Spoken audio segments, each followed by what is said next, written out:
Hello, world. Welcome to another installment of the Fractal Journal, which I'm hoping is going to be a tad less dry than the last one. I made a mistake there. I meant to say Fractal Radio, which is the official vlog of the Fractal Journal. Recently, I've been on a commentary kick where I've been reading articles in places like The New Yorker.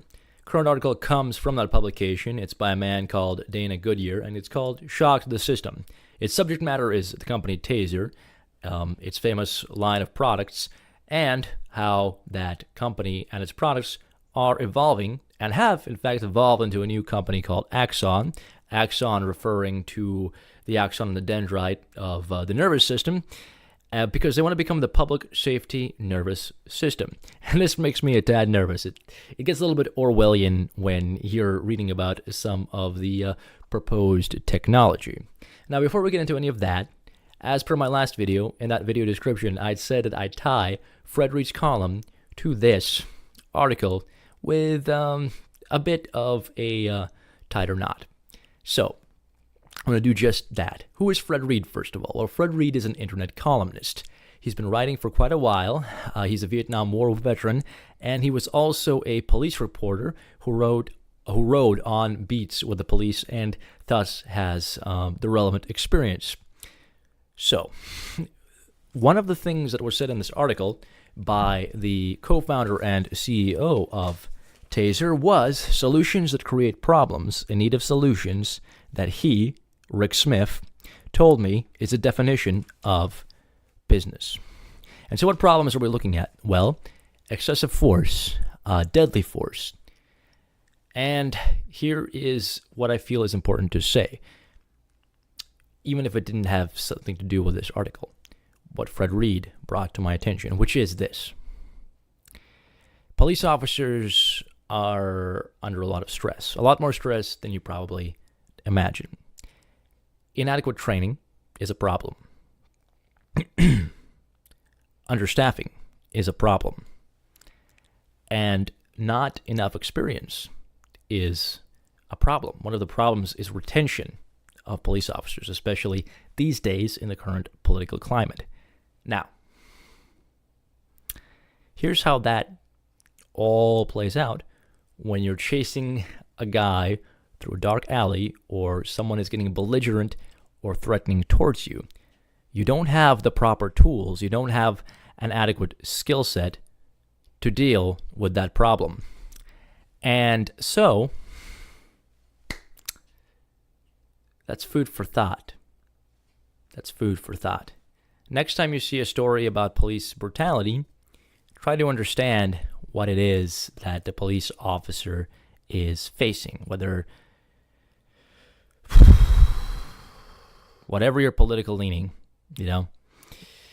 Police officers come in all flavors, in all shapes, in all colors, in all mental states, and because of these challenges, their job is incredibly difficult. And I'm not trying to make apologetics for when they do things wrong. They should absolutely be held to account, and oftentimes they aren't, and that is a problem. But that being said, you should follow Fred Reed's advice and just hand them your ID. If you're ever presented with a situation where an officer is arresting or detaining you.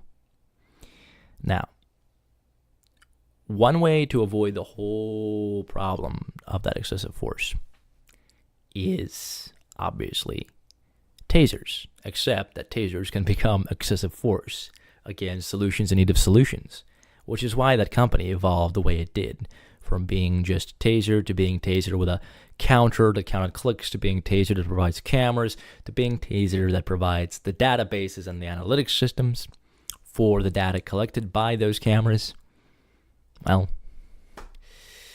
it's a whole lot of stuff that goes on, and we, as the public, as citizens, need to stay on top of it, because it affects our lives, it affects our communities, and we need to also, as a society, create the legal frameworks and the frameworks for understanding and interpretation requisite to address all of the issues that are going to come up, some of which I will discuss right here, right now, and in upcoming videos, because this is such a big, heavy subject.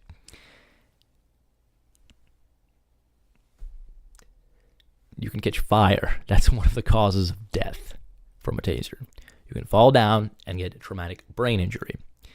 There was some contest about whether or not they caused cardiac arrest, especially in the early years. Taser's connection to cardiac arrest was a recurring issue. Mark Kroll, a cardiac device inventor who has served as Axon's board since 2003, says that a preponderance of scientific evidence has disproved the claim. Nonetheless, in 2009, Taser added charge metering to the X26 and consented to begin warning cops against shooting people in the chest. So, according to one of the people on their board, the preponderance of evidence says that it doesn't cause cardiac arrest. But again, that seems like there might be a bit of conflict of interest there. And the man himself went on later to cite a study where 19 people who were tased and then fell to their death, many from traumatic brain injury, and the second most common fatality reported in a handful of cases is catching fire. So, that happens, apparently. Now, in my view, overall, this is my opinion. Tasers are a good thing, and we should refine how we use them, which is why I'm bringing this information forward so that more people have an adequate understanding of what's going on, not only in the officers' world, but also with the technology. And so what they did with the technology to try to deter officers from overusing it in situations where people were just being, belligerent, like with that counter that they did, it didn't work, really. But they did try to solve the problem, which I'm sure it whittled down numbers a bit. This is citing one case from Baltimore. Recent reports in The Sun reveal that nearly 60% of people tased by police in Maryland between 2012 and 2014, primarily black and living in low-income neighborhoods, were non-compliant and non-threatening. So they were just being belligerent, and the police didn't want to deal with it, so they tased them. That's what that means. And I'm sure you understood that, but just for clarity's sake, because sometimes I talk a little quickly, I wanted to point that out. Now, when I say that that's one case, I mean that's one police department, Baltimore's area. I don't know about the whole portrait of the country, but obviously, if it happened here, it's liable to be a problem elsewhere. Samples do give us insights. You can have better or worse samples, but I think that there is room for concern.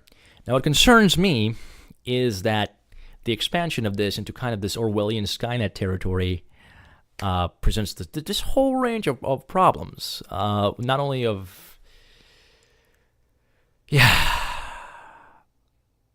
privacy, of misinterpretation, of all sorts of things, to be honest. And this concern is bolstered by some further reading that I did about the surrounding issue of policing. This comes from www.policeone.com, and it's some of the biggest issues facing law enforcement in 2016. The man who wrote it, Paul Capitelli, is an honorably retired law enforcement professional with over 40 years of experience. And what he cited as a problem or issue is body-worn cameras and body-worn camera scrutiny. If your agency utilizes BWCs, be prepared to defend your policy for release or retention of recordings. There's little consistency between departments when it comes to the deployment of BWCs. The first two questions asked following a controversial incident will be, was the officer's BWC activated? When can we, the public, media, attorneys, family, etc., see the footage? The decision to retain or release BWC recordings is clearly up to each individual department. Whatever you choose to do, be consistent. Do not give in to the temptation to release the BWC videos showing officers doing good deeds, saving lives, helping homeless people, etc., while withholding the controversial ones. So, the fact that that's cited as an issue, and that's what he's stressing, means that there have probably been cases where exactly that happens. They film themselves doing good stuff, but withhold controversial stuff, which is just a bad PR move. I don't know why he has to even say that to people who are supposedly professionals, but yeah. So body camera as a solution, just like the counter, isn't foolproof, and we need to keep an eye on it and how departments use it. And yeah, so I will be making more videos on this because, as I said, this is a hugely complex issue. I'm, as anybody else, always pressed for time. But if you like this video and you want to see more of this content, if you want to follow the story with me, hit the subscribe button and click the thumbs up. The latter helps me out algorithmically. Feel free to comment whatever you want. And thanks so much for stopping by. I do have a website called www.fractaljournal.com where I publish stories, novels, webcomics, all kinds of eclectic stuff. So check that out if that sounds appealing to you. And cheers.